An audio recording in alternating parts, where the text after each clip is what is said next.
గరిటెలు తిప్పాలంటే చాతుర్యం ఉండాలి. అది మా బుడ్డోడికి వెనతో పెట్టిన విద్య. అలాగే నోరూరుంచే దోశని తినాలని ఎవరికుండదు. కానీ మితిమీరితే కష్టమే. అందుకే ఈసారి కొంచెం డిఫరెంట్గా ప్రోటీన్ దోశను చేసుకుందాం. పేరు చెప్పిన వెంటనే మా వాడికి నోరూరింది.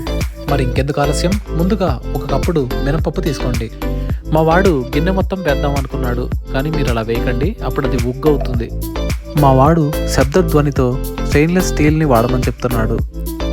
అలాగే ఎర్ర కందిపప్పుని ఒక కప్పుడు వేసుకోండి. వేసిన మిశ్రమంలో రాళ్ళు ఉన్నాయో లేదో చూస్తున్నాడు మావాడు, మీరు కూడా చూడండి. మావాడు నాణ్యత కోసం ముట్టుకుని చూశాడు. మావాడు క్వాలిటీ చెక్ బాగుందని ఇప్పుడు నెక్స్ట్ స్టెప్కి వెళ్ళిపోయాడు. ఒక కప్పుడు బ్రౌన్ రైస్ తీసుకోండి.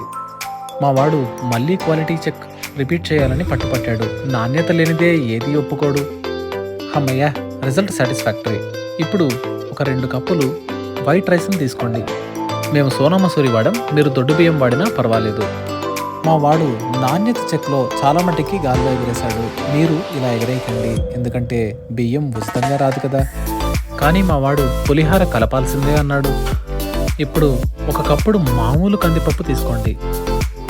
మా వాడు మళ్ళీ కలపాలి అని పట్టుపట్టాడు. మీరు ఎన్నిసార్లు కలపకండి, ఒకసారి కలిపితే చాలు. మిశ్రమాన్ని కడిగి మెంతులు జీలకర్ర వేసి నానబెట్టుకుని పక్కనుంచుకోండి. 6 గంటలు పక్కనుంచుకుంటే చాలు.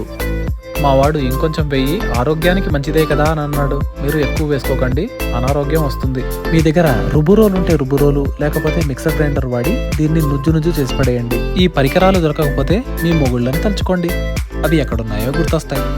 రూమ్ టెంపరేచర్లో 1 రోజు పాటు వదిలేయండి. బాగా పులిశాక కొంచెం దోసపిండిని తీసుకొని నీళ్ళల్లో కలుపుకొని చక్కగా ఇనప పెనం మీద వేసుకుంటే ఉంటుంది. ఆహా, ఏమి రుచి! మీకు తెలుసా, పూర్వం ఇనుము కోసం ఇనుప పెనాలు వాడేవాళ్ళని. కానీ ఈ కాలం మొత్తం అంతా టెఫ్లాన్ కోటింగే. గుండ్రంగా తిప్పడం రాకపోతే ఏం కాదండి, సున్నాన్ని కనిపెట్టింది మనమే.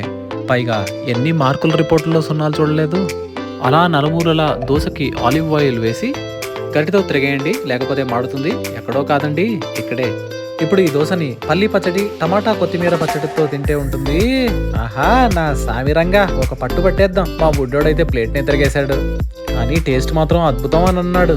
మీరు ఇలాంటి వీడియోలు ఇంకా చూడాలనుకుంటే లైక్, షేర్ అండ్ సబ్స్క్రైబ్. ఆగండి, ఇంకో దోశ వెళ్ళండి. కష్టానికి ప్రతిఫలం కావాలి కదా. ఇవన్నీ కాదు కానీ మీరు కూడా ఒక పట్టు పట్టండి.